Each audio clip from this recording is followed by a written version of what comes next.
My son-in-law paid for a luxurious safari in Africa so that I could finally see lions and elephants. But when I returned home early and approached the door, I heard his voice on the phone. The guide will do everything quietly. A crocodile or a buffalo. It's an accident, and no one will suspect anything. I froze. I smiled. And I thought, okay, boy, let's see which one of us has an accident. You won't believe what I did. Before we continue, please subscribe to the channel and write in the comments what time it is where you are now. The Phoenix heat followed me through the front door like something alive, clinging to my shirt despite the air conditioning humming somewhere in the walls. I loosened my tie. 10 hours at the dealership always left a ring around my neck, and stopped in the foyer. Voices, low, careful voices coming from the living room. 2 weeks of silence, and now they were talking. I'd refused the money. $35,000 for another one of Melvin's investment schemes, the kind that always sounded brilliant until the money disappeared. I'd called it wasteful. Frances had looked at me like I'd struck her, then turned away, and neither of them had spoken to me since. I walked toward the living room, each step deliberate. They sat on the leather couch, Frances and Melvin side by side, an envelope resting on the cushion between them. The air felt heavy, thick with something unspoken. Frances glanced up first, her expression carefully neutral. Melvin stood, and I noticed his smile didn't quite work. Too wide, too sudden. What's this? I stayed near the doorway, one hand still on the frame. Ben, Melvin gestured at the envelope. Frances and I have been talking. About the argument. About everything. We want to make things right. Open it. I didn't move. 2 weeks of cold shoulders, and now an envelope. The pattern was familiar. Charm following anger. Gifts following demands. But something in Frances's face made me step forward. She looked softer somehow, almost like the daughter I remembered. I took the envelope. Inside were boarding passes, thick cardstock with airline logos, business class. My hands started shaking before my brain caught up to what I was reading. Tanzania? Melvin, this must have cost... How did you... I looked up from the tickets, searching his face for the angle. There was always an angle. I've been putting away my bonuses for months. His voice came too quickly, rehearsed. You always talked about Africa, remember? At Frances's birthday dinner 3 years back. We want you to finally go. You've earned it. I stared at the tickets. $12,000 minimum for a package like this. Melvin, who hadn't hit a sales target in 6 months. Melvin, who complained about gas money. Frances moved then, crossing the space between us faster than I expected. Her arms wrapped around me before I could process, and her voice came soft, near my ear, hitting something deep and old inside my chest. Dad, you work so hard. You give us so much. Let us give something back to you for once. Please, we want you to have this. She squeezed my hand the way she used to as a child, that specific pressure I'd forgotten about. I felt my resistance crumbling like sand. Maybe I had been too harsh. Maybe Melvin was finally growing up. Maybe they actually... I don't know what to say. My voice cracked, and I hated that it did. This is incredibly generous. Maybe I was too hard on you, Melvin. Thank you. Both of you. I pulled them both into a hug, closing my eyes against the sting behind them. When I opened them again, I caught something, just for a second, a flicker in Melvin's smile. But Frances was warm against my shoulder, and I pushed the thought away. When do I leave? 3 days, Melvin said. Gives you time to pack, get your affairs in order. 2 weeks in Tanzania. Safari, lodges, the whole experience. 3 days. I looked down at the tickets again, at the word Kilimanjaro, printed in bold letters. My dream. The one I'd mentioned once, maybe twice, in passing years ago. They'd remembered. How did you pay for this? The question came out before I could stop it. Ben, come on. Melvin's laugh sounded genuine. Don't overthink it. Just enjoy it. You deserve a break. The dealership will survive without you for 2 weeks. Frances pulled back, her eyes meeting mine. Promise us you'll actually relax. No checking emails, no worrying about us. Just be happy, Dad. Be happy. When was the last time someone had told me that? I promise, I said, and meant it. They stayed another hour, talking about the itinerary, the safari lodges, the wildlife I'd see. Frances made coffee the way I liked it. Too much sugar, not enough cream. Melvin told a story about a customer at the dealership that actually made me laugh. For those 60 minutes, we were a family again. After they left, I sat in my study with the tickets under the lamplight. The paper felt expensive, official, real. Africa. After 30 years of talking about it, dreaming about it, postponing it. I picked up the framed photo on my desk. Frances at 7, missing her front teeth, laughing at something I'd said, her whole face bright with joy.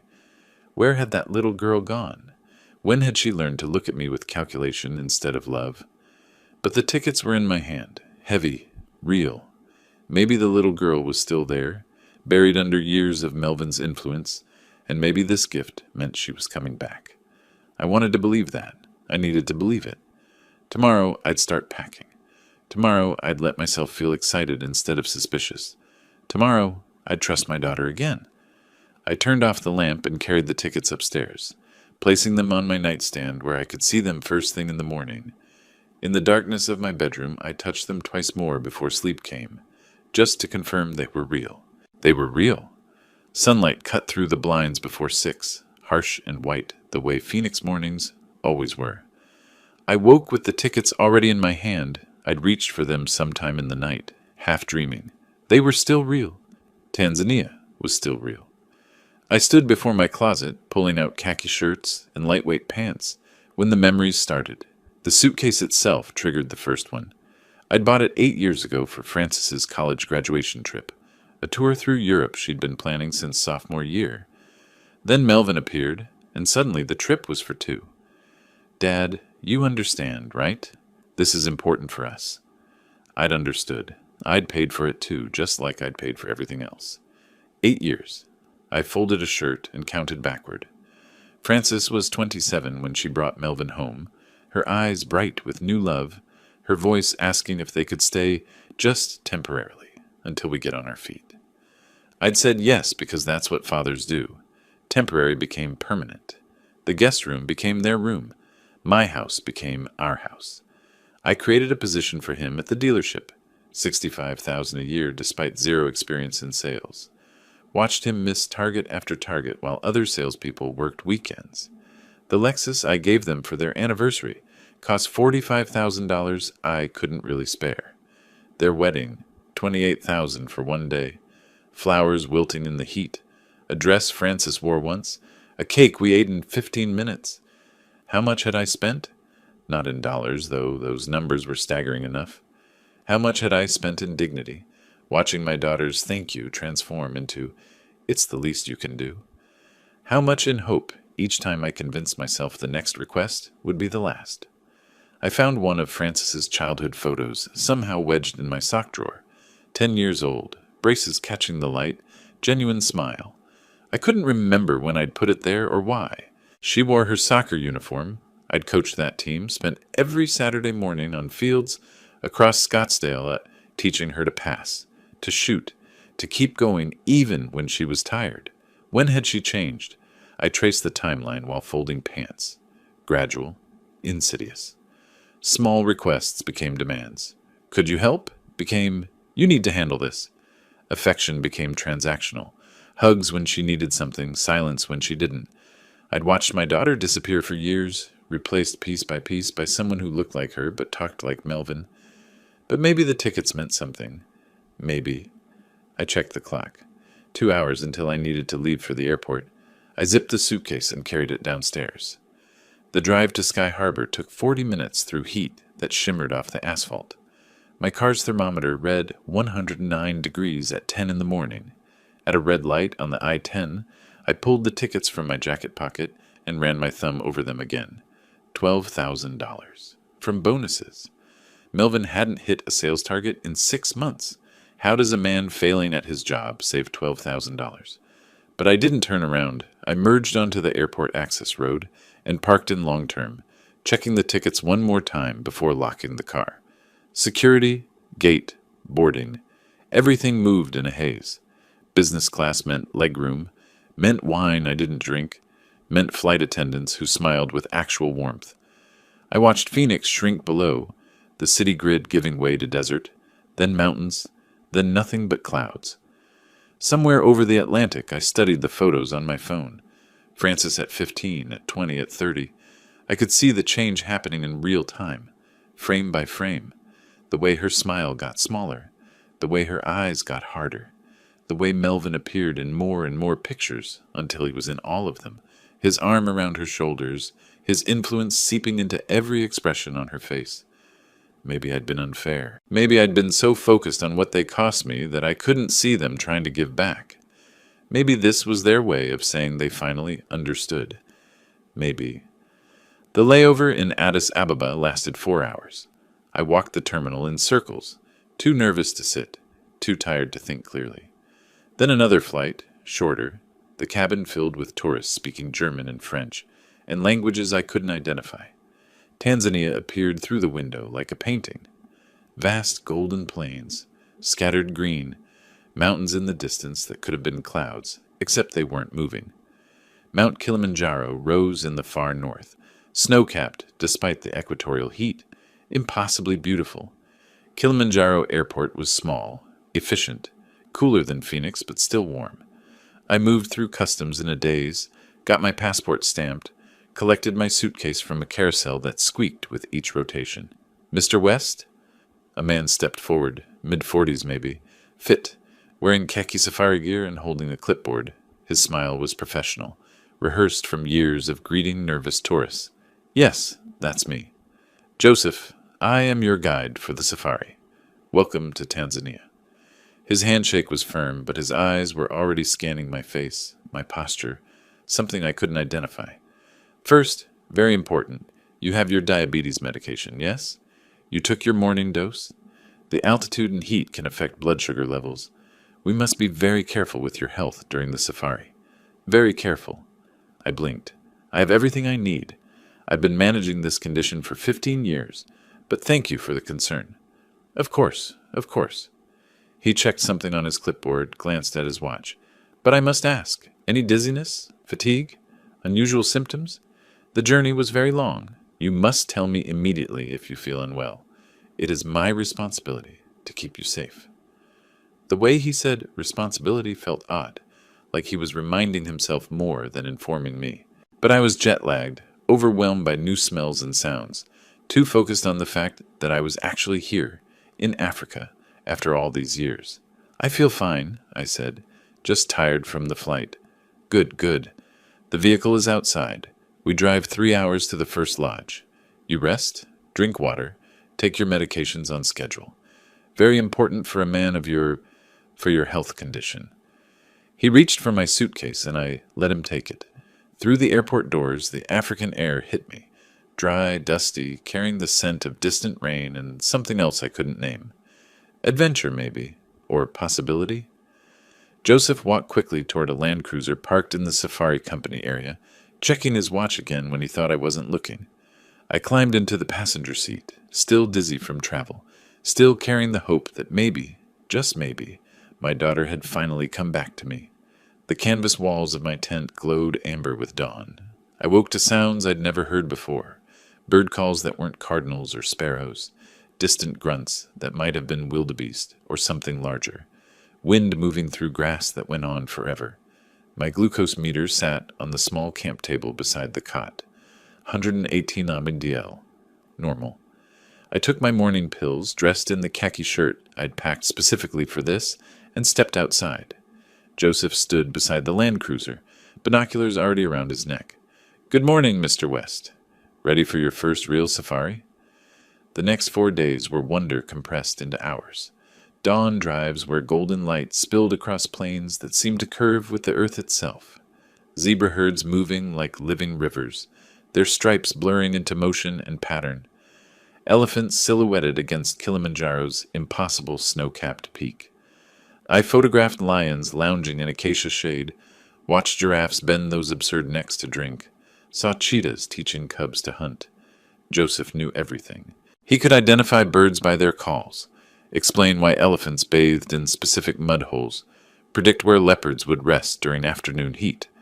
We fell into an easy rhythm, early starts, long drives, his stories about the ecosystem filling the spaces between animal sightings. At night, I sat outside my tent, under stars so thick they looked painted, thinking maybe I'd been wrong about Melvin. Maybe the gift was real. Maybe my daughter hadn't disappeared after all. The shift came on the 5th morning. "Mr. West, we should walk closer to the watering hole." Joseph pointed toward a muddy bank where water turned opaque 50 feet from shore. "Perfect angle for crocodile photographs. They're very active in the morning. You'll get spectacular shots."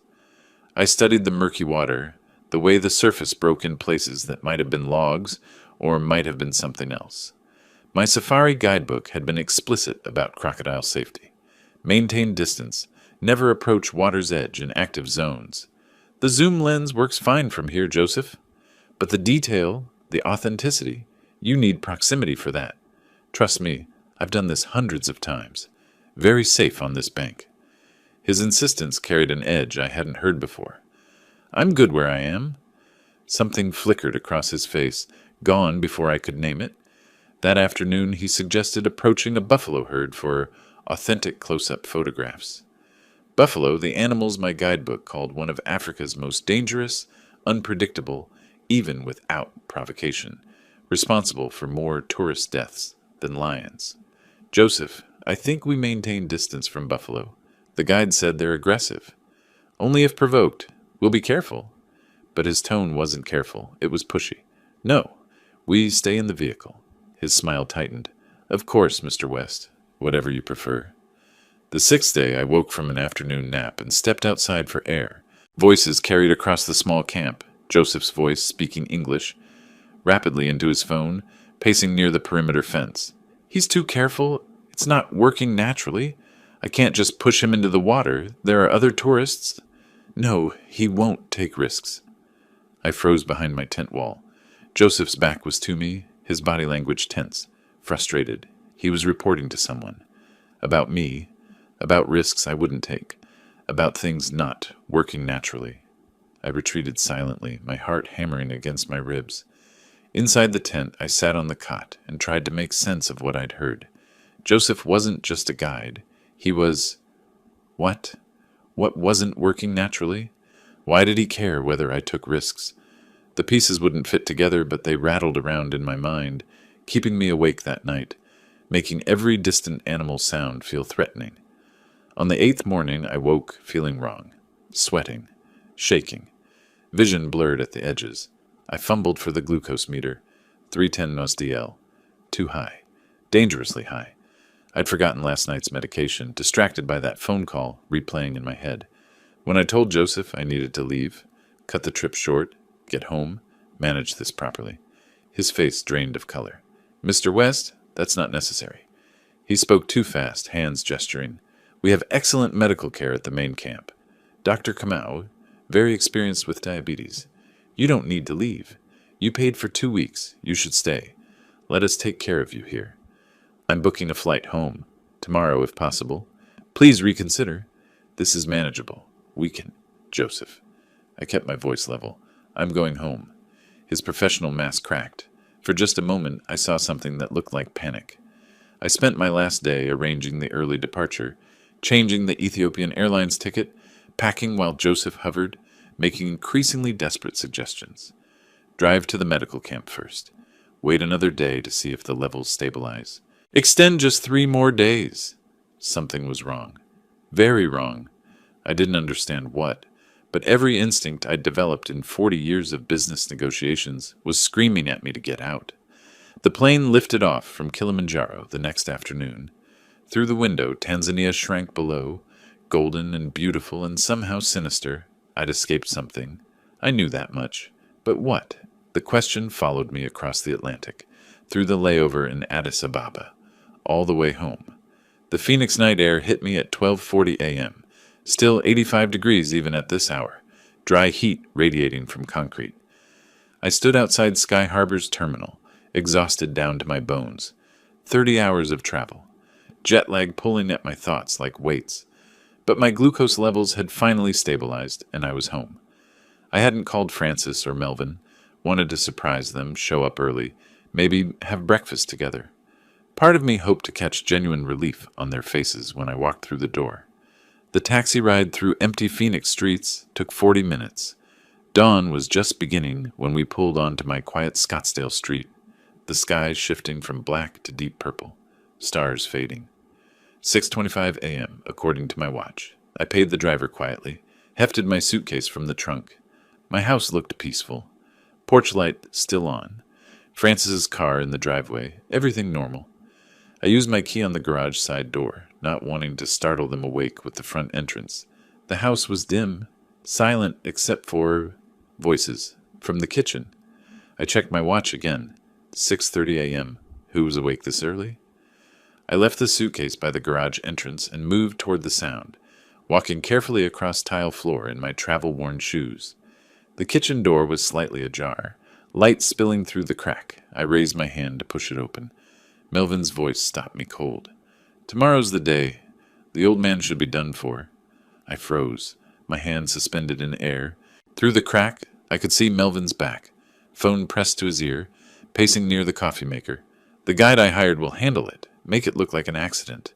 Crocodile attack, or maybe a charging buffalo. Either way, problem solved." The floor tilted.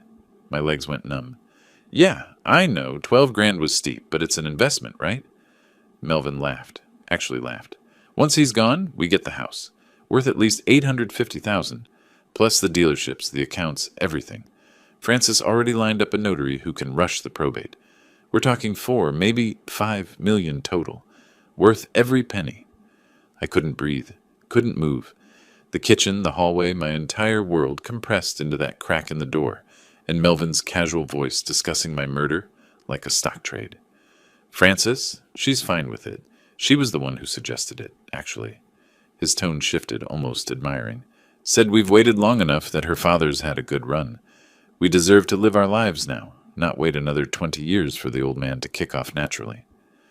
Francis suggested it. My daughter, my little girl who I'd coached in soccer, who'd held my hand at the zoo, who'd cried in my arms when her mother died. She'd suggested killing me, the $12,000 gift.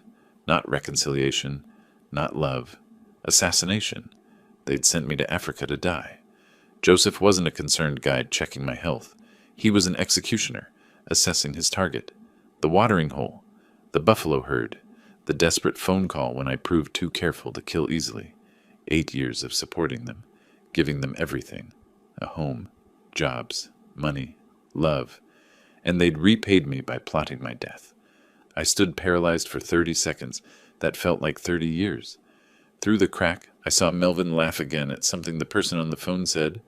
That sound, easy, cheerful, discussing my corpse like a punchline, snapped me into motion. I couldn't confront them. Not now. Not without proof. Not without a plan. My hands shook as I backed away down the hallway, each step careful, praying the floor wouldn't creak. I picked up my suitcase from where I'd left it, let myself back out through the garage, closed the door with infinite care. The dawn light was brighter now. I stood at the end of my driveway, the house I'd built, paid for, shared, and pulled out my phone. Called another taxi, whispered the request. 10 minutes. The driver arrived in 10 minutes. I gave him the address of the Hilton in downtown Phoenix, 15 miles away. As we pulled away, I watched my house recede in the side mirror. Francis's car still in the driveway. Porch light still glowing. Everything looking normal while inside, my daughter and her husband celebrated my impending death. My hands were steady now, the shock crystallizing into something colder, harder. I thought of Francis at 7, gap-toothed and laughing. I thought of Melvin's smile when he'd handed me those tickets. I thought of how close I'd come to dying alone in Africa, believing until the end that they loved me. "All right," I said quietly, so the driver couldn't hear. "We'll see who survives this." The businessman in me was already calculating. Document everything. Build the case. Execute with precision. They thought I was dead or dying. They were probably checking their phones every hour, waiting for Joseph's confirmation. Good. Let them wait. Let them think they'd won. And then I'd show them what real consequences looked like. My face felt calm, but in the taxi's rearview mirror, my eyes looked like ice. The Hilton lobby was quiet at 7 in the morning. Business people with rolling luggage moving toward breakfast. Morning light cutting through floor-to-ceiling windows. I checked in using a business credit card linked to the dealerships, One Melvin and Francis didn't monitor. The clerk handed me a key without much conversation. Room 847.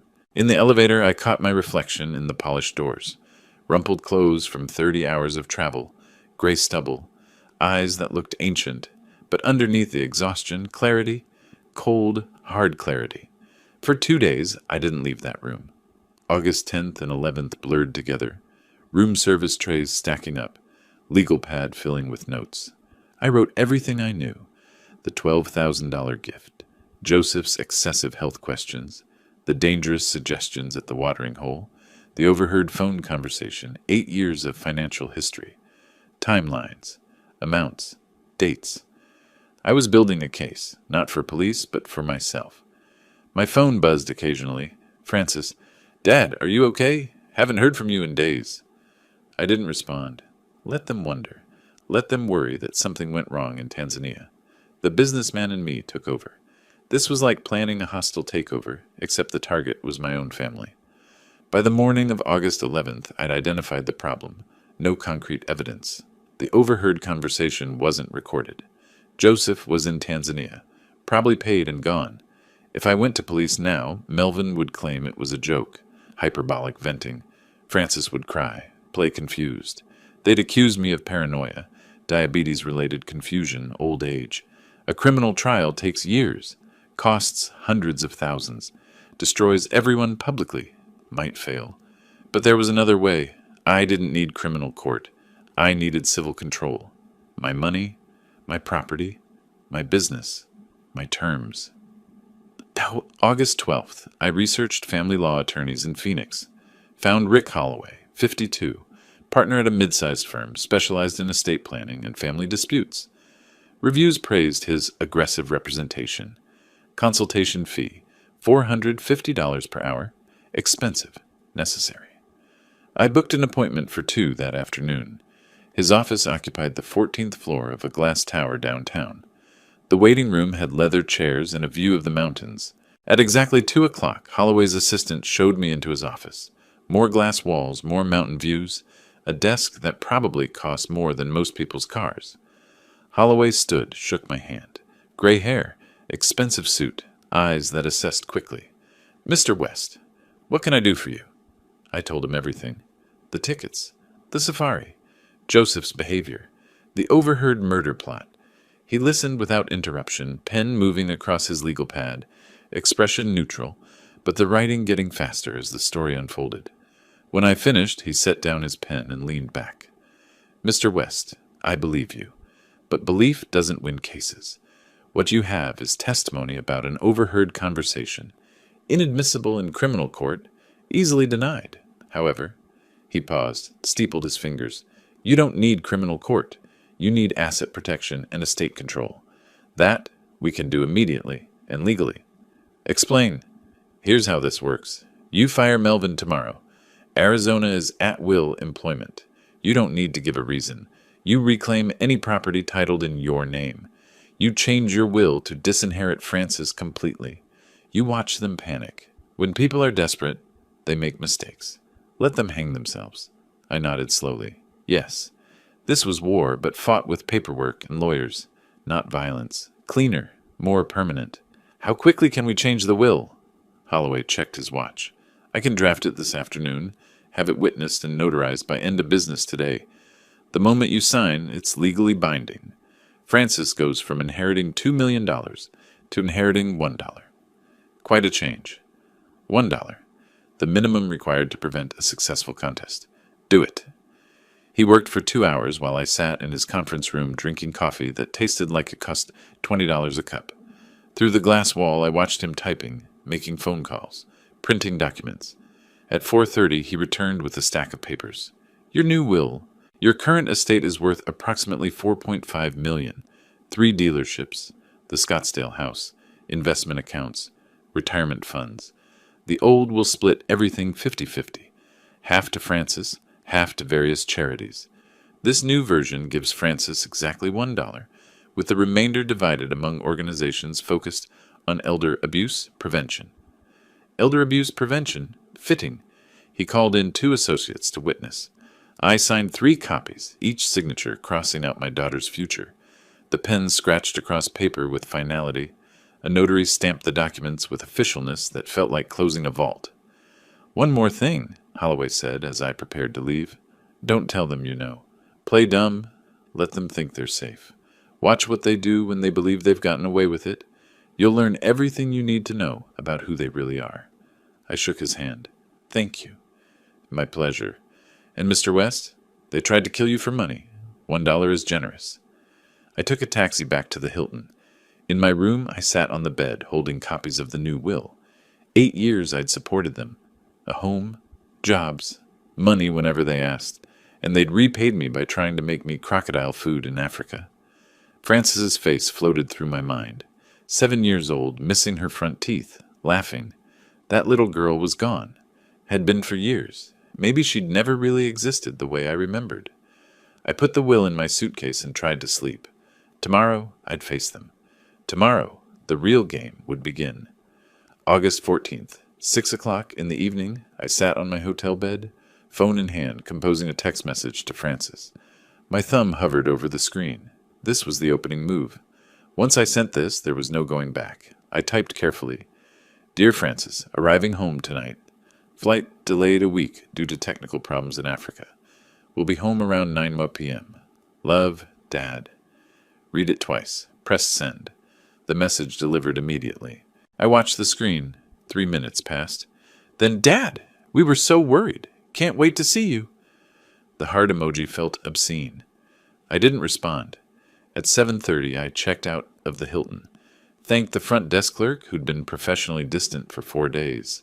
The Uber driver who picked me up was maybe 25, playing music I didn't recognize, making small talk about the weather, the brutal Arizona summer that never seemed to end.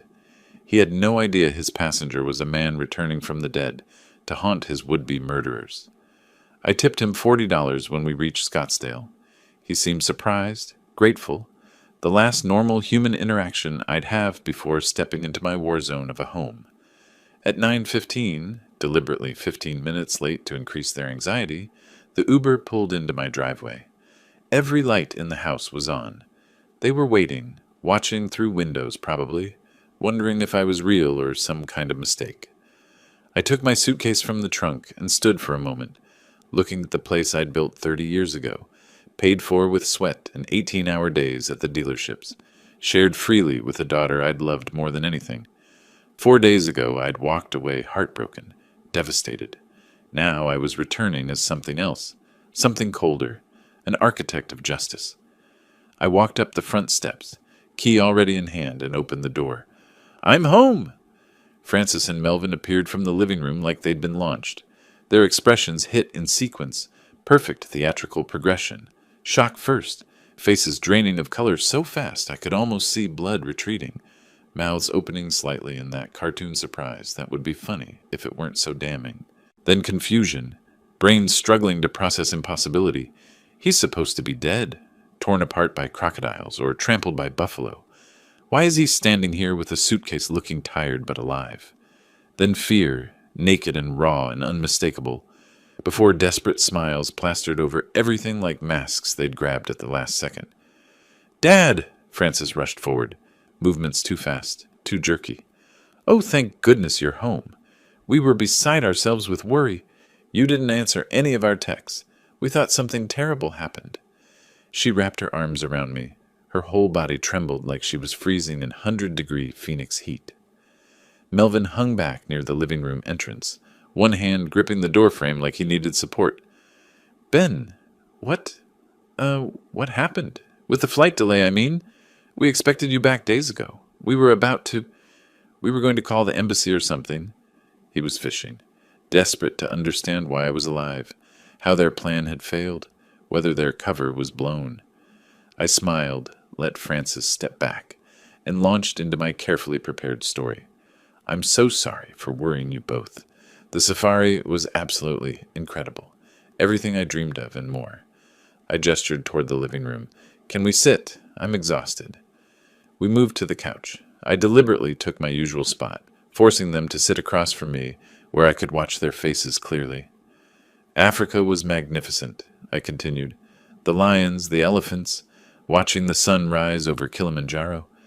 But on the 8th day, my blood sugar spiked. Nothing serious, but at my age, you can't be too careful when you're that remote. I decided to come home early, and rescheduling the flights took forever. Phone service was terrible out there. I should have found a way to contact you sooner. Frances's right hand kept moving to her necklace, touching it, dropping away, touching it again. A tell I'd noticed when she was 12 and lying about homework. Now she was lying about wanting me alive. Melvin poured himself whiskey from the bottle on the side table. His hands shook, amber liquid sloshing against glass. I can't thank you enough for this gift, I said, watching them squirm. It was truly life-changing. Seeing those animals, that landscape. I'll remember it forever. You two really surprised me with your thoughtfulness. They were trapped, terrified but unable to ask the questions burning through their minds. Why are you alive? What went wrong with Joseph? Does he know we tried to kill him? Forced instead to play the relieved, loving family. We're just glad you're safe, Dad. Francis's voice came too high, strained. Of course, Melvin added quickly. That's all that matters. I pulled out my phone. Want to see pictures? I took hundreds. For the next hour, I showed them safari photos. Each image required comments, exclamations of wonder, questions they had to pretend to care about. Look at this lion pride. See how close the elephants came to the vehicle. Isn't Kilimanjaro beautiful in the distance? Francis and Melvin exchanged constant glances. Quick, panicked eye contact they thought I didn't notice. I noticed everything. Melvin drank 3 whiskeys in 40 minutes. Ice cubes rattling in his glass. Liquid disappearing faster each time. Frances excused herself twice to the bathroom. The second time, I heard her whispering urgently into her phone through the door. Don't know what happened. Joseph hasn't... We need to... Her voice too low to catch everything, but the panic clear enough. Around 10:30, I yawned theatrically and stretched. I'm exhausted from all the travel. Think I'll head to bed. Of course, Dad. Rest well. Frances stood too quickly, relief flooding her face at the prospect of my departure. I picked up my suitcase and climbed the stairs, feeling their eyes boring into my back with every step. In my room, I locked the door and sat on the bed. Then I allowed myself a smile. They were panicking, drowning in terror and confusion. Good. Let them panic. Let them spend the night wondering what went wrong, whether I suspected, what to do next. Tomorrow, the real game would begin. August 16th, I woke at 5:30 to silence. The house still asleep, Frances and Melvin probably exhausted from their anxious vigil the night before. I showered, dressed in my charcoal gray suit, crisp white shirt, burgundy tie, armor for battle, each button fastened with purpose. I studied my reflection not from vanity but from readiness, checking that the man in the mirror looked capable of what came next. I skipped breakfast at home, drove to the flagship dealership in North Scottsdale. The building looked different today, not just my business, but my weapon. I arrived before staff, let myself in through the executive entrance. In my office with the door closed, I reviewed Melvin's sales records one final time. 6 consecutive months below target. Customer complaints documented. The numbers didn't lie. At 9 o'clock sharp, I sent the email. Come to my office, now. Melvin walked in at 9:30 wearing yesterday's clothes, looking haggard. He attempted a nervous smile, trying to pretend everything was normal. Hey Ben, what's up? Something about the inventory? I didn't invite him to sit. Standing behind my desk, hands flat on the surface, I delivered the words with surgical precision. Melvin, your employment is terminated effective immediately. 6 consecutive months of substandard performance. 40% below acceptable target. Multiple customer complaints documented. You'll receive $5,000 severance. You have 1 hour to vacate the premises. His face went white, then red. What? You can't fire me. I'm your son-in-law.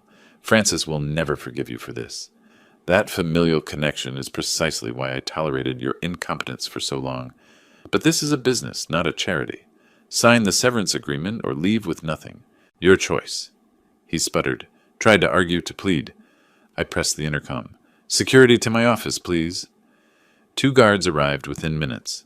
Through the glass walls, the dealership staff, people Melvin worked alongside for 8 years, watched as he was escorted to his cubicle to pack his belongings into a cardboard box. His face burned with shame. Some colleagues looked away, embarrassed. Others whispered, probably having wondered for years why he still had a job. I watched from my office window, arms crossed. Melvin's hands shook as he packed. A coffee mug, a framed photo of Francis, a desk calendar. 8 years compressed into items that fit in one box. The guards walked him through the showroom to the parking lot, every step visible to customers, salespeople, technicians. The walk of shame made concrete and public. He signed the severance papers before leaving. He had no choice, needed the money. $5,000 for trying to murder me. Quite the severance package. This was just the beginning.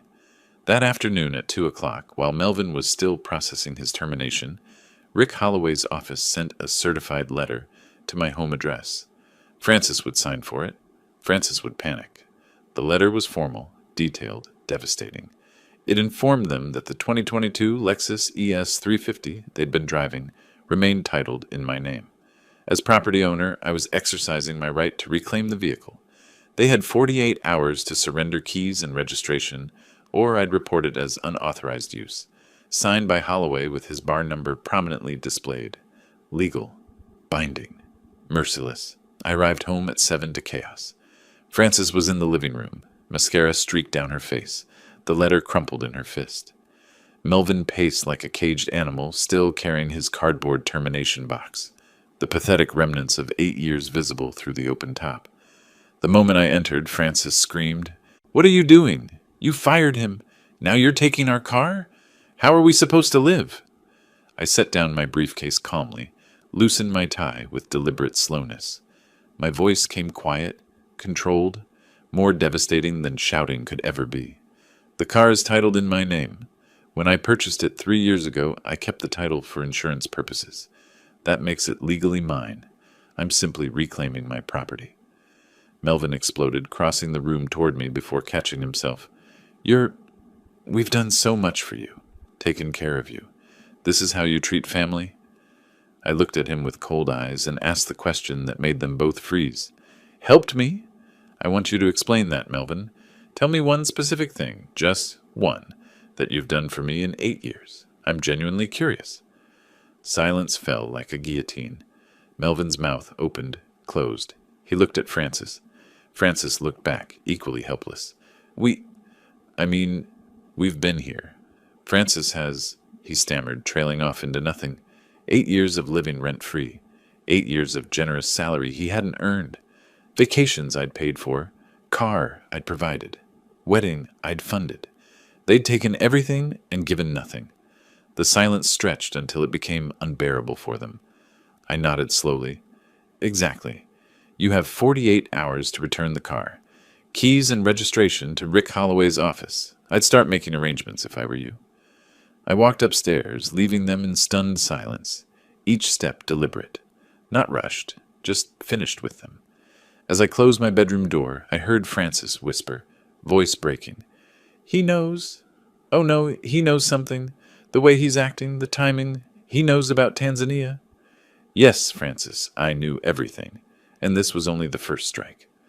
August 18th, 2 days since I'd fired Melvin and reclaimed the car. Frances knocked on my bedroom door as I was leaving for work, blocking the hallway. Her face was carefully staged, tear-stained, trembling. "Dad, please, can we talk? Just 5 minutes?" I checked my watch but nodded. In the living room, she launched into her prepared speech. They didn't deserve this treatment. Melvin was just going through a rough period. Everyone had bad months at work. Taking the car was cruel when they had no income.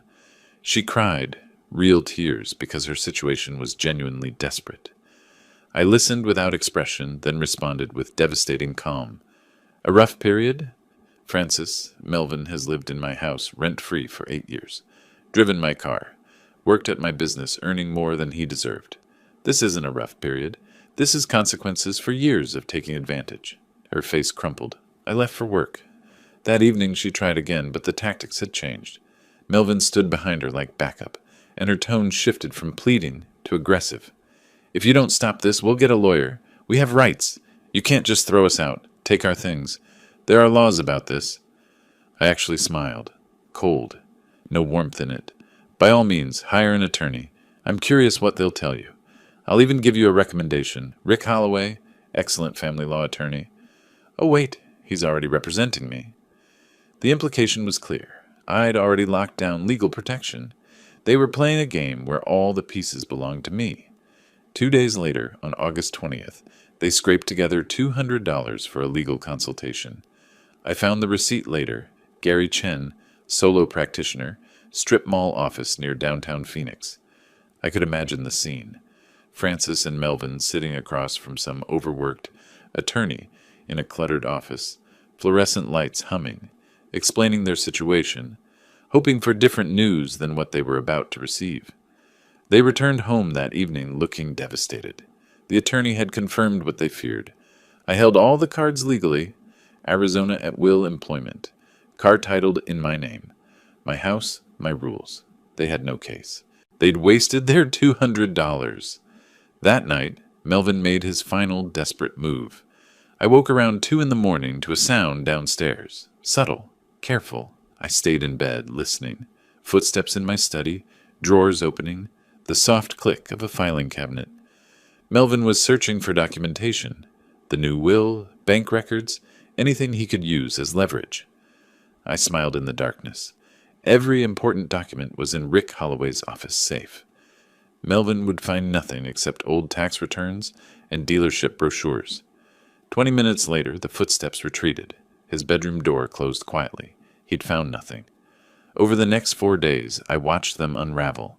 They argued constantly, voices raised behind their closed door, accusations flying. Francis blamed Melvin for failing at his job, for getting them into this situation. Melvin blamed Francis for my sudden hostility, suggested she must have done something to trigger it. Neither could say the real words. We tried to murder him, and somehow he knows. The debt collector starts calling. I heard Francis on the phone, voice shaking. I understand, but we need more time. Click. Another creditor. Another missed payment. Credit card statements appeared on the kitchen counter, forgotten in their panic. I glanced at them.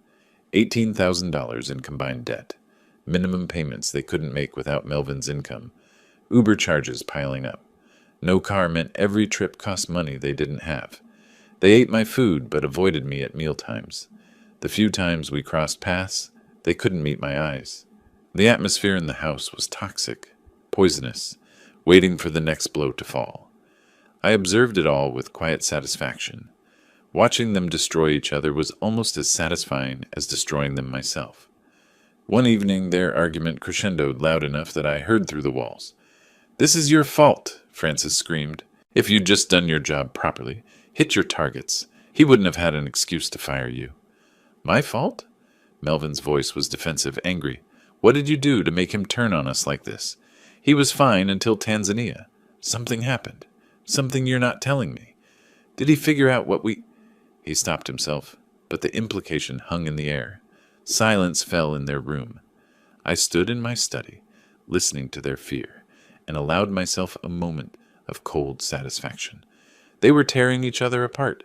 No loyalty, no unity when pressure hit, just blame and terror. This is who they really were, and I was just getting started. August 25th, Monday morning. Francis and Melvin were out job hunting via Uber, burning through money they didn't have on rides across Phoenix to interviews that led nowhere. I sat in my study making phone calls, pen poised over a guest list. Neighbors, family friends, colleagues from the dealerships. 15 people total. My tone was warm, apologetic, carefully modulated. I know things have been tense with Francis and Melvin lately. We've had our difficulties. But I'd like to smooth things over, have everyone together. This Saturday evening, 6 o'clock. Just burgers and conversation. I'd really appreciate your support. Everyone accepted. They thought I was extending an olive branch, trying to heal family wounds. They had no idea they were being invited to a public execution. That afternoon, when Francis and Melvin returned home exhausted and discouraged from another fruitless day of applications, I made my announcement. I've been thinking about how strained things have been between us. I'd like to try to make peace. I've invited some friends and neighbors over for a barbecue Saturday evening. Nothing fancy, just food and conversation. A chance for us to reset as a family. Francis and Melvin exchanged shocked glances. Was this surrender? Had I decided to back down? Francis's eyes filled with cautious hope, the first light I'd seen in them for days. Dad, really? You mean that? You want to work things out? I nodded, my expression carefully neutral, giving nothing away. I think it's time we cleared the air, publicly, as a family. They missed the emphasis on publicly, too desperate for relief, for any sign of mercy, to hear the warning buried in that single word. Saturday evening arrived with perfect Arizona weather, temperature cooling to the low 90s as the sun descended, golden light washing across my backyard like a spotlight on a stage. Guests arrived carrying wine bottles and side dishes, neighbors from the surrounding Scottsdale homes, 2 managers from my dealerships, the couple from 3 houses down who'd known Frances since she was a teenager, who'd watched her grow up, a few of my golf acquaintances, 15 people total, settling into lawn chairs and patio furniture, making small talk about the heat and the upcoming football season. I worked the grill, playing the gracious host, flipping burgers, asking about people's kids, pouring drinks. Frances and Melvin circulated awkwardly, sensing something off in my forced cheerfulness, but unable to identify the threat. They smiled too much, laughed too loudly, trying to appear normal while fear flickered behind their eyes. Around 7:30, when everyone had drinks and plates of food, when the conversation had reached that comfortable hum of a successful gathering, I tapped my glass with a knife. The sharp ring cut through the chatter. Conversation died. All eyes turned to me. Friends, thank you for coming tonight. I stood beside the grill, glass raised, my voice carrying clearly across the quiet yard. I asked you here because I believe in transparency, especially regarding family matters. I want to tell you all the truth about my relationship with my daughter and son-in-law. Frances's face drained of color, like water running from a sink. She started to stand, but Melvin grabbed her arm, fingers digging into her flesh. Making a scene now would look worse, confirm guilt. I continued, my tone calm, factual, devastating in its measured delivery. For 8 years, Frances and Melvin have lived in my home rent-free. I've provided everything, housing, employment for Melvin at my dealership, a car, vacations, financial support. Over those 8 years, I've spent approximately $280,000 supporting their lifestyle. I did this because I loved my daughter and wanted to help her family build a foundation for their future. I paused, letting that number sink in. $280,000. Some guests shifted uncomfortably, a few exchanged glances. Recently, Melvin gave me what seemed like a wonderful gift, a 2-week safari to Tanzania. Cost about $12,000. I was deeply touched by this apparent generosity from a man who'd never shown such consideration before. It seemed like a turning point, a sign they'd finally grown up, wanted to give back for all I'd provided. I pulled papers from my pocket, phone records Rick Holloway had obtained legally through subpoena. But I learned something disturbing during that trip. These are Melvin's phone records from late July. The day before my departure, he made 3 calls to Tanzania, to a safari guide named Joseph. He also transferred $8,000 to an account in Joseph's name through an international wire service. I unfolded the papers, holding them up so people could see the documentary evidence. That gift wasn't generosity. It was a murder plot. Joseph was paid to arrange my death and make it look like an animal attack, a crocodile, a charging buffalo, something believable. Then Frances and Melvin could inherit my estate immediately, rather than wait for nature to take its course. The backyard erupted like I'd thrown a match into gasoline. Frances screamed, her voice high and panicked. "Stop it! Dad, you've lost your mind. This is insane. Everyone, he's not well. His diabetes, the stress of running the business, he's confused and paranoid." But guests were already standing, backing away from her and Melvin like they carried something contagious. The neighbor woman who'd taught Frances in Sunday school 20 years ago put her hand over her mouth, looking sick. "Frances, is any of this true? Your own father?" Melvin tried to argue, his voice too loud, too aggressive. "He can't prove anything. Phone calls don't mean murder. This is a vindictive old man lying because I couldn't hit sales targets.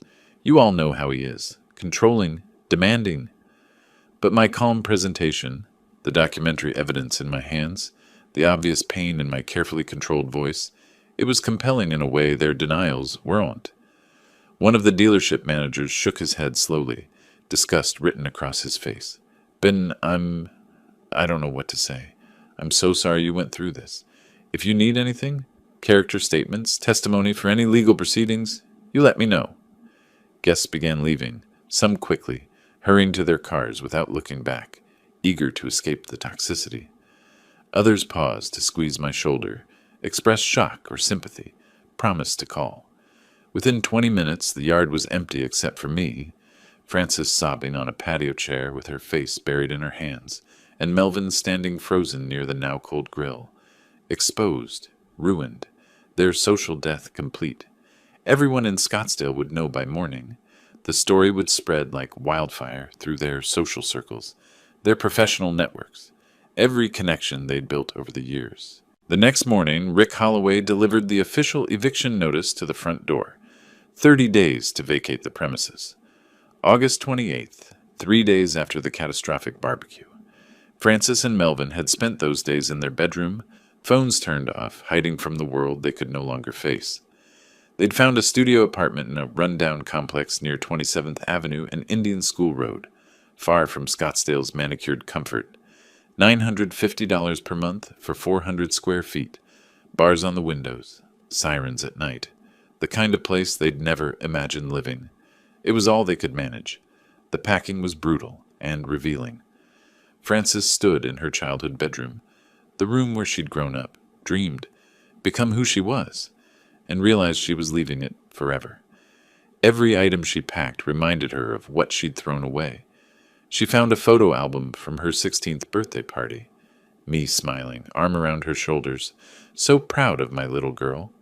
She sat on the floor crying, album open on her lap, seeing the evidence of love she'd repaid with betrayal.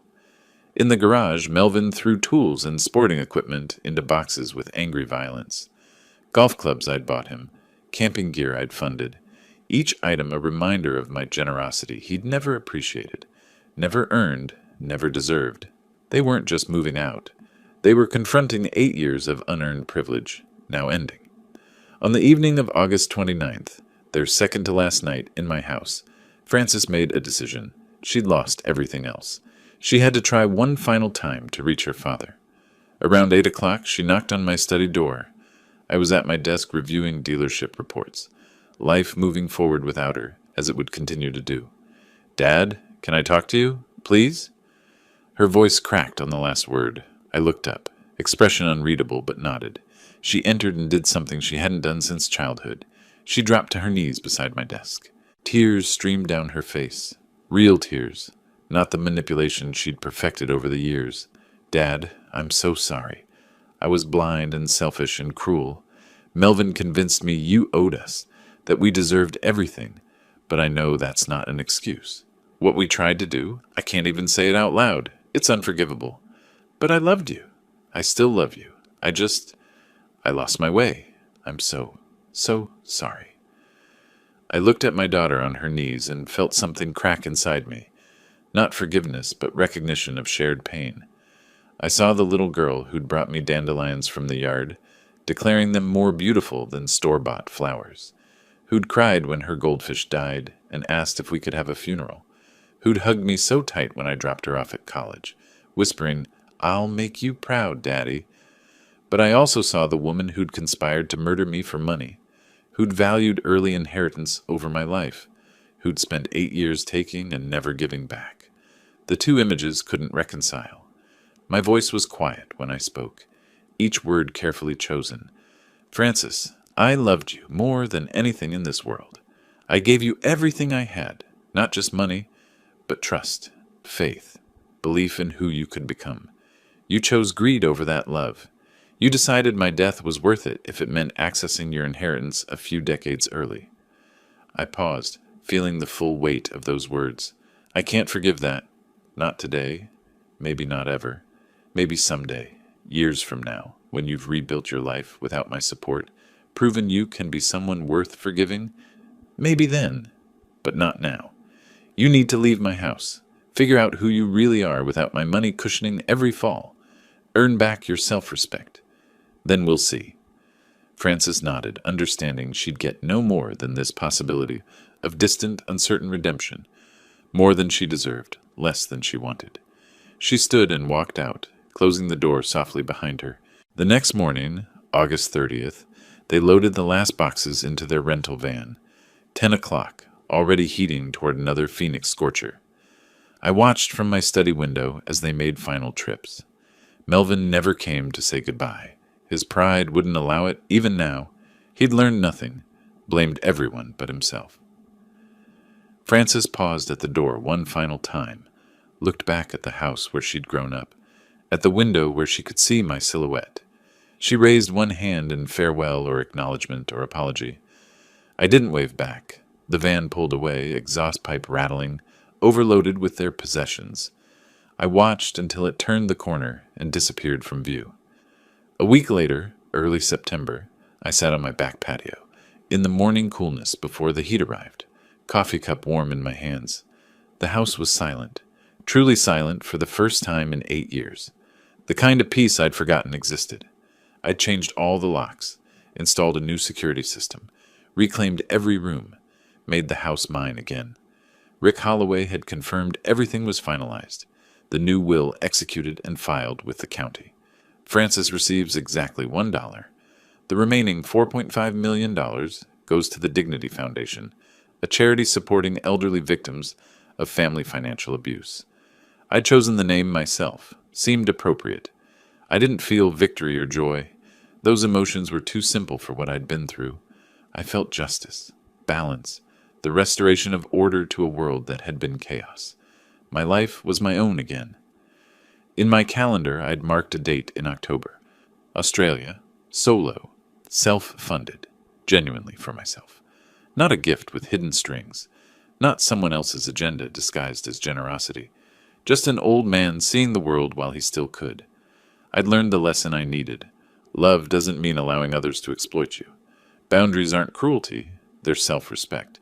And family isn't defined by blood. It's defined by how people treat you. I took a sip of coffee, watched a cardinal land on the patio railing, its red feathers brilliant in the morning light. I smiled, not in triumph, but in peace. The story was over. Life continued. And it was good. If you like this story, please like this video, subscribe to the channel, and share your impressions of this story in the comments. To listen to the next story, click on the box on the left. Thank you for watching.